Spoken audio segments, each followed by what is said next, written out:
another Rooster Talk, where we talk with ASX companies and get an update from the guys who run the companies. And today we're coming from Sydney, just prior to the RIU conference here, which runs from the next 3 days.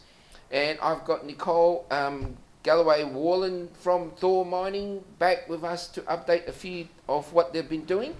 Thor is, the ASX code is THR. I think currently market cap's about 30 million from the December quarter, about 3 mil in cash. So, Nicole, welcome.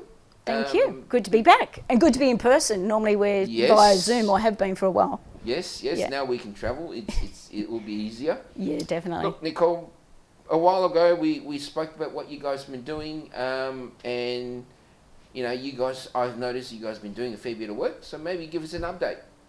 Yeah, look, the last few months have been very busy. We're currently over at Ragged Ramge, the WA border's back open. So we've got a team over there at the moment doing some mapping and geochem work in the northern area of our tenement, looking at lithium prospectivity, so looking at potential lithium pegmatites. So we're out there sort of mapping and following up on what's been mapped as pegmatites and just ground truthing the area. And then while they're there, they're also focusing on getting RC program ready and running probably in June. So there's a bit of work in the field. And then this week we'll also be conducting a ground fixed loop EM survey over our Krona or Nickel Gossan project. So yeah, lots happening over at Ragged Ramge. It's sort of busy field season, which is good. Yeah, I mean, I think the last time when we spoke, I did say that I like Ragged a lot more than I initially did, because you've got a fair bit of scope there in terms of the commodities, and it's a relatively sort of newish exploration activity. With the lithium, I've seen some work you guys are doing lithium and the nickel. Can you just give us sort of a quick rundown on your thoughts after all the work since we last spoke? Well, I'll start with the nickel. So the geological survey mapped a Nickel Gossan, and it was recorded in the mapping sheets, if you like. So we sort of went out there last year before the border closed, and went out there, mapped it, sampled, and we have mapped the Gossan extends over about 1 kilometre, 100 metres wide. And so before we want to drill test, we've sort of decided to go in and do some ground geophysics and follow that up with the potential of identifying conductive bodies at depth, which may be nickel sulphide mineralisation. And then as part of our RC drilling program, we can come in and drill test that.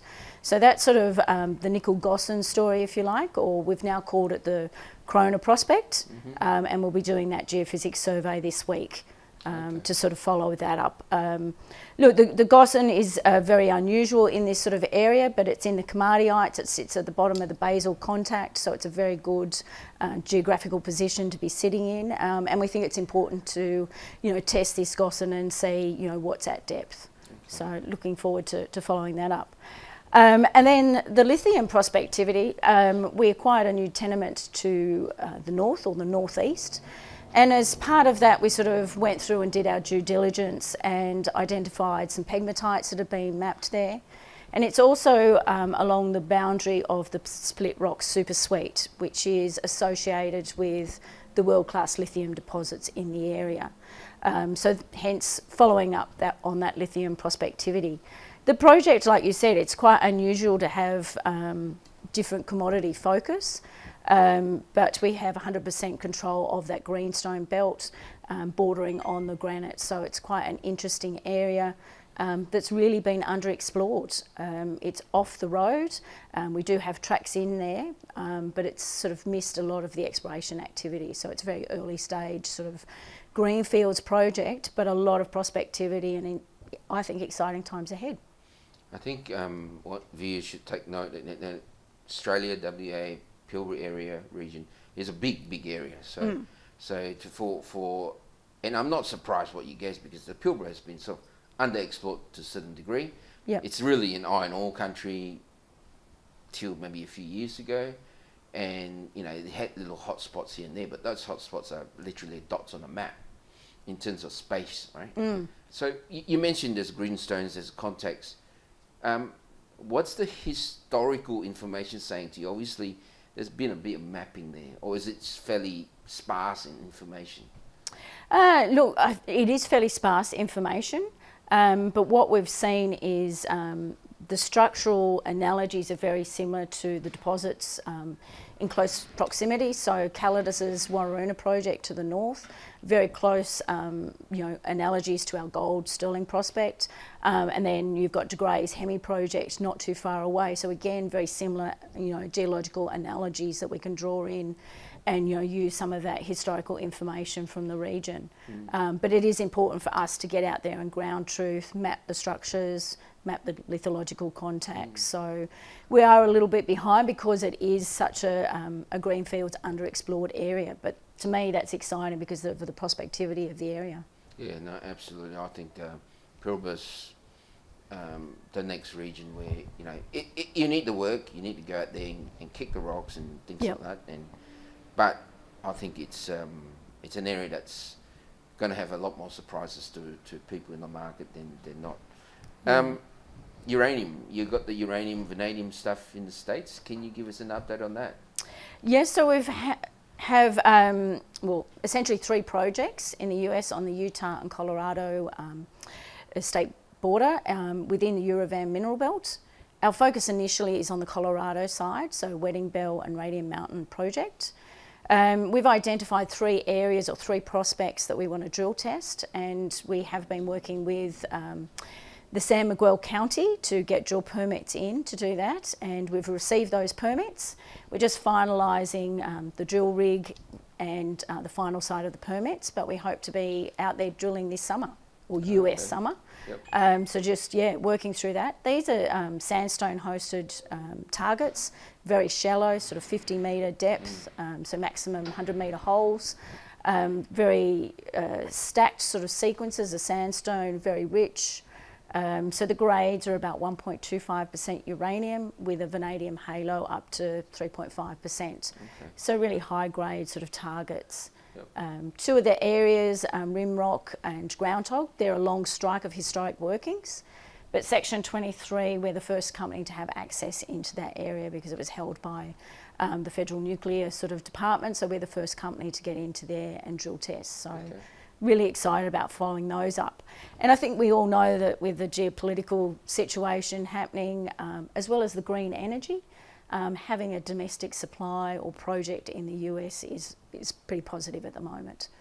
Yeah, I think that when we spoke last or previously to that, I did go back in there and did myself often search and look at stuff, and I was quite surprised. It's a well-known, I won't say historically known area for uranium and vanadium, and it's not a virgin country, right? It's a case of times change, and I think so look, it was mined up until the 1950s, 60s. I think they produced about 85 million pounds of uranium, 660 million pounds of vanadium.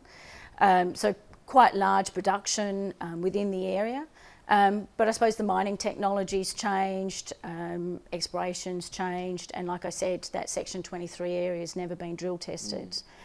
Yet it's a long strike. We know these sort of styles of mineralisation extend laterally as well as along strike, so we've got the right host rocks and excited about drill testing that area. Yeah, I think you touched on geopolitical issues and things like that, and times change, and I recently spoke to an associate who will be on a video with us in a couple of days, and from Canada, and he said, look, I said, oh, how are things going, things like that, and uranium still is the 4-letter word, and he said, no, actually it's not, and I think that just shows that we're moving forward in that space, right? Well, I think, if we're serious about, climate change and, reaching our lower carbon emission goals, we need to look at nuclear power as an alternative. We need baseload power, and it ticks a lot of those boxes. The US has over 100 reactors, but it's importing most of its uranium from, Russia and Kazakhstan, so it needs a geopolitical safe supply, and having a domestic supply, ticks box. So there's that side of things. Both, we're looking at the UK. They've just announced they're going to build 8 new reactors. Okay. So the world's really looking at that green energy space with nuclear power. So it's good having the projects, and then obviously domestic supply with potential US sanctions to Russia. So yeah, no, I think I'm bullish on uranium for a few years, and I think it's this period now we're seeing a bit more market positive reaction, or comfortable reaction, you want to use those words. And I remember talking to a colleague here in Sydney actually about 5-6 years ago. He said, look, we're going to go down the road of doing all the renewable stuff, and then the market or industry will realise that it's not up to scratch, and we'll go back to where we should have been, and that's uranium for powering big cities, right? Yeah. Big real or renewable power, or cleaner power, you want to use those words. Well, I think you have to have that balance, but I think you need the base load power, whereas in renewables we know aren't a base load, so you need the reactors for that base load. Yep, renewables perfect for my camper trailer. So Right. when I'm out there, it tops it up by 8 o'clock or 10 o'clock. So that's my contribution to clean energy, I guess. Look, Nicole, I know you got a busy week. You got a booth at RIU. That's right. Yeah. And you'll be busy, championing the cause. Yeah. So if people are watching, come along to talk to me at the booth. Yep. Hopefully, I can get this out before you already back in Adelaide. Yeah, well, that would be good. All right, Nicole, thank you, and always good to get an update. Thank you. I hope things go well for you guys. Thanks a lot. Talk soon.